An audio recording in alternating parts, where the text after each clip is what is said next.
کہ ہم حق کے اوپر تھے. ہم نے جو ہے وہ جو کچھ ہوا پہلگام کے اندر ہمارا اس کے ساتھ کوئی تعلق نہیں تھا. ہم جو ہے ایک جو ٹیررزم کو سپانسر کرنے والی ریاست نہیں ہے, ہم اس کے وکٹم ہیں. اور دنیا کے کسی ملک نے اتنی قربانیاں نہیں دی ہیں جتنی پاکستان نے دی ہیں. 95,000 کیجویلٹی دنیا کے کسی ملک میں نہیں ہوئی جو ہم نے کی. ہم نے اس کی قربانی دی ہے. دنیا کے کسی ملک نے جو ہے وہ $600 بلین. یہ اس تقریب کی ویڈیو ہے. فیلڈ مارشل صاحب خطاب کر رہے ہیں اور سامنے آپ کو سہیل بڑائی صاحب بھی نظر آ رہے ہیں. سمجھے ان کا پیغام یہی ہے کہ اگر عمران خان معافی مانگ لے تو پھر معاف کر دوں گا, معافی نہیں مانگے گا تو تون دوں. ڈریس کوڈ کیا ہے, موبائل چھوڑ کر آنا ہے, گاڑی میں چھوڑ کر آنا ہے, اور کیا کیا طریقہ ہوگا, کس طرح سے بیٹھنا ہوگا, اس طرح کی ہدایات پہلے سوشل میڈیا پہ چل رہی تھی. بسم اللہ الرحمن الرحیم. السلام علیکم. یہ آپ کا اپنا ڈیجیٹل پلیٹ فارم ہے. میں طارق متین ہوں. واللہ خیر الماکرین. اللہ سب سے بہتر تدبیر فرمانے والا ہے. وہی بچائے گا میرے دیس کو بلاؤں سے, جو بارش میں شجر سے گھونسلہ گرنے نہیں دیتا, کیونکہ اس کی تدبیر تمام تدابیر کی امام ہے. فیلڈ مارشل عاصم منیر صاحب کی برسلز میں تقریر بڑی ڈسکس ہو رہی ہے. اس تقریر کے حوالے سے ہمیں اس تقریر کا ارینجمنٹ, تقریب میں موجود لوگ, سیٹنگ ارینجمنٹ, پھر اس کے بعد وہاں کس طرح کے انتظامات تھے, سب چیزیں بار بار سننے کو مل رہی ہیں. اس کا کانٹینٹ ظاہر ہے کہ وہ سب سے زیادہ ڈسکشن میں ہے. تو ان تمام چیزوں پر بات کریں گے اس ویڈیو میں. اور کچھ چیزیں ہیں جو میں نے ایک بہت اہم صحافی سے جو برطانیہ میں ہے اور لندن میں نہیں ہیں ان سے معلوم کی ہیں. کچھ دوستوں سے جو یورپ میں ہیں ان سے معلوم کی ہیں. اور کچھ تھوڑی سی ریسرچ ہے فیلڈ مارشل صاحب کی تقریر کے حوالے سے, جس میں عمران خان صاحب پر ان کی قسمت کے فیصلے پر جو چیزیں ہیں اس کے حوالے سے بات ہو رہی ہے, اس کی بات کریں گے. اس کے علاوہ جو شرمناک کارنامہ انجام دیا گیا ہے حکومت کی جانب سے, اس پر بات کریں گے. اور دو چیف جسٹس صاحبان کے ساتھ آج جو ہوئی ہے وہ بہت ڈسکس ہو رہی ہے. Chief justice Islamabad high court, chief justice Pakistan Yahya Khan, ان کے ساتھ جو ہوئی ہے اس پر بھی اس ویڈیو میں بات کریں گے. سب سے پہلے اس ویڈیو میں بات کرتے ہیں جو حکومت کا شرمناک کارنامہ ہے اس پر. فیلڈ مارشل صاحب کی تقریر پر میں تھوڑا سا آگے جا کر آؤں گا. آپ سے درخواست, اگر آپ نے سبسکرائب نہیں کیا ہوا ہے تو گھنٹی کا بٹن دبا دیجئے, لائک کا بٹن ضرور دبائیے ہر ویڈیو پر, کمنٹ کیجئے. کمنٹ کر کے آپ مجھ سے کچھ پوچھنا چاہتے ہیں, کوئی تنقید کرنا چاہتے ہیں, واٹس ایپ پر آپ لوگ اپنی رائے بھی بھیجتے ہیں, سوال بھی بھیجتے ہیں, وہ ضرور بھیجیے. کئی دفعہ, بلکہ کئی دفعہ نہیں, بہت زیادہ بڑی تعداد میں دوست کالز کرتے ہیں. کال اس لیے نہ کیجئے کہ واٹس ایپ کے جو سوالات ہیں وہ میرے ایک ٹیم ممبر جو ہیں وہ اس میں سے سلیکٹ کر کے کچھ سوالات دے دیتے ہیں. ہم ان میں سے کچھ کے جوابات وہاں دے دیتے ہیں, کچھ کمنٹس کو ہم یوٹیوب پر رسپونڈ کر دیتے ہیں. تو اس لیے آپ سے درخواست یہ ہے کہ واٹس ایپ پہ کال آپ نہ کیجئے. مجھے اس بات کی شرمندگی ہوتی ہے کہ میں وہ کال ریسیو نہیں کر سکتا. میں نے کچھ دوستوں کو خود لکھا کہ پلیز ٹیکسٹ کر دیجئے, تو وہ ریسیو نہیں ہو پاتی, اس کے لیے معذرت. یہ اشتہار دیکھیے. سب سے پہلے یہ اشتہار حکومت پاکستان یعنی مرکز میں حکومت, اس کی جانب سے شائع کیا گیا, عطا اللہ تارڑ کی منسٹری کی جانب سے شائع کیا گیا ہے. اب اس اشتہار میں آپ کو نظر کیا آ رہا ہے؟ ایک جانب کونے پر اوپر ہمارے نیول چیف کی, ایئر فورس چیف کی اور chairman joint chief of staff committee general صاحب شمشاد مرزا صاحب, ان کی تصویریں نظر آ رہی ہیں. ان کے ساتھ آپ کو فیلڈ مارشل صاحب, ان کی تصویر نظر آ رہی ہے. فیلڈ مارشل صاحب کی تصویر ظاہر ہے کہ تینوں سے, باقی تین شخصیات سے ذرا آگے نکلی ہوئی اور زیادہ نمایاں ہے, ذرا بڑی ہے. پھر دوسرے کنارے پر آپ کو شہباز شریف صاحب اور صدر پاکستان, وزیر اعظم اور صدر کی تصویر نظر آ رہی ہے. نیچے آپ کو نظر آ رہا ہے کہ دکھایا گیا ہے عوام, اس میں بھی خاص طور پر یوتھ پر فوکس کیا گیا ہے, وہ موجود ہیں, اور مینار پاکستان موجود ہے. اور ساتھ میں اس تصویر میں جو افواج پاکستان کے قومی اثاثے ہیں, جو فائٹر جیٹس ہیں, دیگر سامان حرب ہے, اس کی تصویریں موجود ہیں. اڑان پاکستان کا لوگو بھی اس میں موجود ہے. قائد اعظم کہاں ہیں؟ بانی پاکستان قائد اعظم محمد علی جناح رحمۃ اللہ علیہ, قائد اعظم کہاں ہیں؟ علامہ اقبال کہاں ہیں؟ خان لیاقت علی خان کہاں ہیں؟ اس تصویر میں یہ لوگ مسنگ کیوں ہیں؟ یہ تصویر جب آپ نے 14 اگست کے حوالے سے دی ہے تو ہر شخص سوال کر رہا ہے یہ کون سا مذاق ہے، یہ مذاق کیسے کیا جا سکتا ہے، یوم پاکستان پر کیسے کیا جا سکتا ہے۔ اور یہ میں پچھلے کچھ دنوں سے دیکھ رہا تھا کہ شہر کراچی میں کئی جگہوں پر ایسی تصاویر سڑکوں پر لگی ہوئی ہیں کہ اس میں بھٹو صاحب، زرداری صاحب، بلاول صاحب سب موجود ہیں، قائد اعظم محمد علی جناح رحمۃ اللہ علیہ، علامہ اقبال رحمۃ اللہ علیہ بھی موجود ہیں، بعض جگہوں پر قائد اعظم موجود ہیں، کئی جگہوں پر قائد اعظم اور علامہ اقبال مسنگ ہیں، پیپلز پارٹی کے بڑے موجود ہیں، اور ہر جگہ ہر تصویر میں فیلڈ مارشل صاحب موجود ہے۔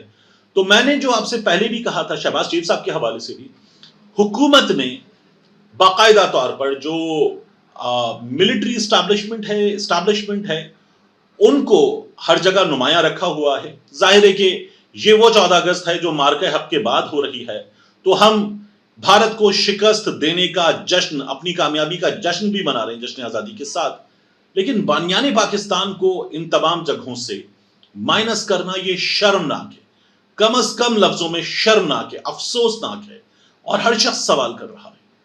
اور جس طرح کا یہ کارنامہ انجام دیا تھا تارڑ نے، اس کے بعد میں تصویر دیکھ رہا تھا کہ وہ محسن نقوی کو، عطا تارڑ کو، پھر اس کے بعد اعظم نذیر تارڑ کو، شہری رحمان کو، بشرا بٹ کو، ایک لمبی فہرست ہے لوگوں کی جن کو تمغے دیے گئے ہیں۔ ایک تو قومی اعزازات کی ایک توقیر ہے، وہ توقیر ہی ختم کر دی گئی ہے۔ مطلب ان سیاسی لوگوں کو، وہ عطا تارڑ کو آپ کو یاد ہے انگشت وسطی درمیانی انگلی دکھاتا ہوا آئین کی کتاب پکڑ کے، جہاں یہ کارنامے انجام دیے جائیں، جہاں وہ دیوار سے ہاتھ لگا کے ٹیڑھا ہو کے کھڑا ہوا شخص آپ کو نظر آتا تھا عدت کے مقدمے میں کھڑا ہوا، یہ وہ لوگ ہیں جو کل تک جن لوگوں کو کہتے تھے یہ سپلائر ہے، یہ لوگ کہتے تھے نا آن چودھری کے بارے میں، سپلائر ہے، ایلیٹس کی پارٹیوں کا سپلائر ہے۔ کتنا گندا گھٹیا الزام ہے کسی شخص پہ، تو ان کو بھی شرم نہیں ہے کہ اس عطا تارڑ نے، پھر ان لوگوں نے، پوری جماعت نے آن چودھری کو اپنے اندر ضم کر لیا، اور آن چودھری کو بھی یہ شرم نہیں ہے کہ آپ کہاں جا کر بیٹھ گئے، جو آپ کو سپلائر کہہ رہے تھے وہاں جا کر بیٹھ گئے۔ کل تک جس لیڈر کے لیے آپ جان نچھاور کرنے کو تیار تھے، آپ عدت والے مقدمے میں پڑ گئے۔ تو شرمناک اشتہار ہے، شرمناک کارنامہ ہے۔ اور یہی اخبار میں اشتہار کے علاوہ وہ پنجاب اسمبلی کے بالکل سامنے وابڈا ہاؤس کے باہر ایک تصویر لگی ہوئی ہے، اس میں ملٹری اسٹیبلشمنٹ کی تصویریں ہیں، اس کے علاوہ شریف خاندان کی تصویریں ہیں، نیچے لاہور میں کچھ لوگوں کی تصویریں وغیرہ لگی ہوئی ہیں۔ عجیب مذاق کر دیا ہے پوری قوم کے ساتھ۔ یہ جو ان لوگوں نے کارنامہ انجام دیا ہے بہت ہی شرمناک، بہت ہی افسوسناک ان کا کارنامہ تھا۔ فیلڈ مارشل صاحب کی تقریر پر میں ابھی آتا ہوں، لیکن دوسری جو چیز ہم نے دیکھی وہ چیز تھی کہ آج chief justice Islamabad high court وہ پرچم کشائی کے لیے آئے، تقریب میں خطاب وغیرہ بھی انہوں نے کیا، عجیب و غریب اردو بول رہے تھے۔ کچھ دن پہلے ان کی انگلش کا مذاق اڑا تھا، آج اردو بھی ان کی انتہائی بے ربط، بے جان، کہہ رہے تھے پیدائشی جذبہ۔ پیدائشی تو نشان ہوتا ہے کسی شخص کے، تل کا نشان، کوئی ایک عجیب سا نشان، کوئی اور چیز، پیدائشی تو نشان ہوتا ہے، پیدائشی جذبہ۔ تو اردو بھی بہت خراب۔ چیف جسٹس صاحب سرفراز ڈوگر صاحب تقریر کر رہے تھے، بہت ہی بے ربط، بے جان ان کی تقریر، لیکن تقریر مسئلہ نہیں تھی۔ ان کے ساتھ 2 جج صاحبان کھڑے تھے اسلام آباد ہائی کورٹ کے۔ اتنے بڑے دن پر عدالت میں جو تفریق ہے، ڈویژن ہے، وہ ہمیں صاف طور پر نظر آ رہی تھی۔ عام طور پر نا بینچ میں ڈویژن، ہمیں عدالت میں ڈویژن صاف طور پر نظر آ رہی تھی جو کیا گیا ہے ان لوگوں نے اقتدار پر قبضہ کرتے ہوئے۔ یہی حال سپریم کورٹ کا تھا۔ یحییٰ خان صاحب وہاں پرچم کشائی کے لیے موجود، اور وہاں پر بھی جس طرح کا ہم نے حال دیکھا ہے، یعنی تقریریں، انصاف دینا، آزادی، آئین، اتنی بڑی بڑی باتیں، اور جس جگہ آپ پہنچے ہوئے ہیں، آپ کے ساتھ آپ کی عدالت نہیں کھڑی، لوگ کیا کھڑے ہوں گے؟ آپ کے ساتھ آپ کے جج صاحبان نہیں کھڑے ہوئے تو پاکستان کے عوام سے آپ کیا توقع رکھیں گے کہ وہ آپ پر اعتماد کریں؟ آپ لوگوں نے جو کیا ہے عہدہ پکڑنے کے لیے، اور آپ کو عہدہ دینے والوں نے جو کیا ہے، وہ عدالت کی عزت انہوں نے پامال کر دی ہے، انتہائی افسوسناک ہے۔ اب فیلڈ مارشل صاحب کی تقریر پہ بات ہے۔ فیلڈ مارشل صاحب نے برسلز میں تقریر کی، اس سے پہلے امریکہ میں تقریر کی تھی، برسلز میں تقریر کی۔ اس تقریر کے حوالے سے سوشل میڈیا پر آ رہا تھا کہ اس کا دعوت نامہ ہے، اس میں ہدایات ہیں، کیسے آنا ہے، ڈریس کوڈ کیا ہے، موبائل چھوڑ کر آنا ہے، گاڑی میں چھوڑ کر آنا ہے، اور کیا کیا طریقہ ہوگا، کس طرح سے بیٹھنا ہوگا۔ اس طرح کی ہدایات پہلے سوشل میڈیا پہ چل رہی تھی. فیلڈ مارشل صاحب نے وہاں تقریر کی, وہاں پرائیویٹ سیکیورٹی غالباً فرانس سے کچھ لوگ بتاتے ہیں کہ وہ منگوائی گئی تھی. اب یہ جو آپ ویڈیو دیکھ رہے ہیں یہ اس تقریب کی ویڈیو ہے. فیلڈ مارشل صاحب خطاب کر رہے ہیں اور سامنے آپ کو سہیل بڑائی صاحب بھی نظر آ رہے ہیں اور اوورسیز پاکستانی بیٹھے ہوئے ہیں, کچھ 800-900 کے قریب لوگ ہیں جو بیٹھے ہوئے ہیں.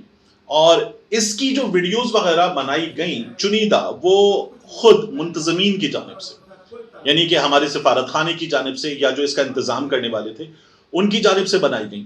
تقریب کے اختتام پر فیلڈ مارشل صاحب کے ساتھ تصاویر بنوائی گئی انڈیویجولز کی جانب سے, 1-on-1 یا 2 لوگوں نے کھڑے ہوئے تصویر بنائی, 1+2 یہ تصاویر وغیرہ بنوائی گئی. فیلڈ مارشل صاحب نے وہ بھی بنائی, لوگ ان کے ساتھ کھڑے ہو کے تصویر بنوانا چاہتے تھے. ایک صحافی ہیں وہ بھی گئے اور انہوں نے بھی جا کے تصویر بنوائی, سہیل بڑائی صاحب نے بھی تصویر بنوائی. یہ سب کچھ وہاں پر ہوا. فیلڈ مارشل صاحب کی تقریر کا جو کانٹینٹ تھا اس میں پرویز سندھیلا صاحب جو ویڈیوز بھی کرتے ہیں, خود کو صحافی بھی کہتے ہیں, مسلم لیگ نون کے یہ بیرون ملک غالباً ہالینڈ میں if I'm not wrong تو لیڈر بھی ہیں. تو سندھیلا صاحب جو ہیں انہوں نے ایک بڑی متنازع بھی بات کی تھی مریم نواز شریف صاحبہ کی جانب کے بارے میں, پھر بعد میں بتایا گیا ان کی جانب سے کہ نہیں وہ فیک تھی. سندھیلا صاحب موجود تھے مزمل سہروردی صاحب کے ساتھ اور انہوں نے وہاں پر بتایا کہ کیا گفتگو ہوئی, فیلڈ مارشل صاحب کی جانب سے کیا گفتگو کی گئی. کچھ صحافی دوستوں نے بتایا, ایک صحافی دوست ہیں جو لندن میں نہیں ہوتے برطانیہ میں ہوتے ہیں, ان سے بھی بات ہوئی, بڑے فیمس ہیں. تو پتہ یہ چلا کہ فیلڈ مارشل صاحب نے انڈیا کو للکارا اور یہ بتایا کہ میں سبق سکھا دوں گا, اور انہوں نے پاکستان کی معیشت کے لیے جس کو ٹھیک کرنے کے لیے ایفرٹس کی جا رہی ہیں اس کے سلسلے میں کیا کرنا ہے یہ بھی بتایا. ریکوڈیک مائنز لیتھیم پاکستان کو سالانہ 15-16 ارب کی آمدنی ہوگی اور ریکوڈیک سے جو ہے وہ 2 ارب سالانہ کی پاکستان کو بچت ہوگی, پاکستان کے قرضے اتر جائیں گے, سب بہترین ہو جائے گا. فیلڈ مارشل صاحب نے یہ باتیں کی اور ان کے ساتھ ساتھ فیلڈ مارشل صاحب نے جو بات کی جسے کہا جا رہا ہے کہ انہوں نے نام نہیں لیا عمران خان صاحب کا, لیکن وہ کہا یہ جا رہا ہے تمام لوگوں کی جانب سے جو موجود تھے کہ یہ عمران خان صاحب کے کانٹیکسٹ میں بات تھی.